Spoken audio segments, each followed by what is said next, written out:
নমস্কাৰ মৰ্নিং পালছলৈ স্বাগতম জনাইছো ষ্টুডিঅ'ত মই অনিৰ্বাণ পাঠক অপাৰেশ্যন সিন্দুৰৰ পাছত এক নতুন পদক্ষেপ লৈছে ভাৰতে শত্ৰুৰ প্ৰতিটো খোজৰ চকু ৰখাৰ বাবে ভাৰতে লব ওলাইছে এই নতুন কৌশল স্পাই স্যাটেলাইট বা চোৰাংচোৱা উপগ্ৰহ ব্যৱস্থাৰ জৰিয়তে চোৰাংচোৱাৰ তথ্য সংগ্ৰহৰ ক্ষমতা বৃদ্ধিৰ বাবে কেন্দ্ৰীয় চৰকাৰে এক গুৰুত্বপূৰ্ণ পদক্ষেপ গ্ৰহণ কৰিছে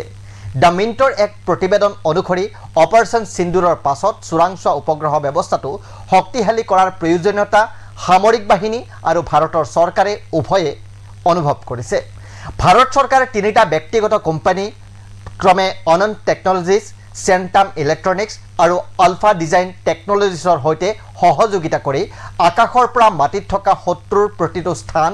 আৰু গতিবিধিৰ ওপৰত চকু ৰখাৰ বাবে আগবাঢ়িছে অপাৰেশ্যন সিন্দুৰ আৰু পাকিস্তানৰ সৈতে উত্তেজনাৰ পূৰ্বে এই কোম্পানীসমূহৰ কাম সম্পূৰ্ণ কৰিবলৈ চৰকাৰে 4 বছৰৰ সময়সীমা বান্ধি দিছিল কিন্তু এতিয়া এই সময়সীমা 12ৰ পৰা 18 মাহলৈ হ্ৰাস কৰা হৈছে 2026 বা তাৰ আগতে উপগ্ৰহসমূহ কাৰ্যক্ষম কৰি তোলাৰ বাবে লক্ষ্য লৈছে চৰকাৰে এই প্ৰকল্পৰ প্ৰয়োজনীয়তা আৰু গুৰুত্ব বিবেচনা কৰি চৰকাৰে তাৎক্ষণিক অনুমোদন দিছে ইয়াৰ বাবে প্ৰায় 22,500 কোটি টকা ব্যয় হ'ব বুলি ধাৰণা কৰা হৈছে উল্লেখযোগ্য যে এই স্পাই বেস সাৰ্ভিলেন্স কাৰ্যসূচীয়ে 2024 চনৰ অক্টোবৰ মাহত নিৰাপত্তা বিষয়ক কেবিনেট কমিটিৰ পৰা সেউজ সংকেত পাইছিল ইয়াৰ ভিতৰত মুঠ 52টা চোৰাংচোৱা উপগ্ৰহৰ নিৰ্মাণ অন্তৰ্ভুক্ত ইয়াৰে 31টা তিনিটা ব্যক্তিগত কোম্পানীৰ দ্বাৰা আৰু বাকি 21টা ভাৰতীয় মহাকাশ গৱেষণা সংস্থা চমুকৈ ইছৰোৰ দ্বাৰা নিৰ্মাণ কৰা হ'ব চোৰাংচোৱা উপগ্ৰহ হৈছে পৃথিৱীৰ কক্ষপথত নিয়োজিত অতি আধুনিক প্ৰযুক্তিৰে সজ্জিত উপগ্ৰহ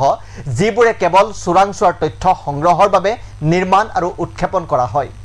এই উপগ্ৰহসমূহে বিভিন্ন সেন্সৰ আৰু কেমেৰা ব্যৱস্থাৰ জৰিয়তে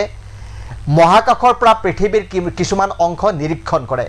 চোৰাংচোৱা উপগ্ৰহসমূহৰ মূল কাম হ'ল হাই ৰিজলিউচনৰ ফটো তোলা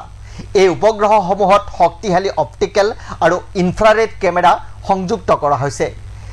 এই চোৰাংচোৱা উপগ্ৰহবোৰে দিনে নিশাই আৰু বেয়া বতৰটো উচ্চমানৰ ছবি তুলিব পাৰে গতিকে ভাৰতেও এনে উচ্চমানৰ স্পাই স্যাটেলাইট ব্যৱস্থা প্ৰৱৰ্তন কৰিলে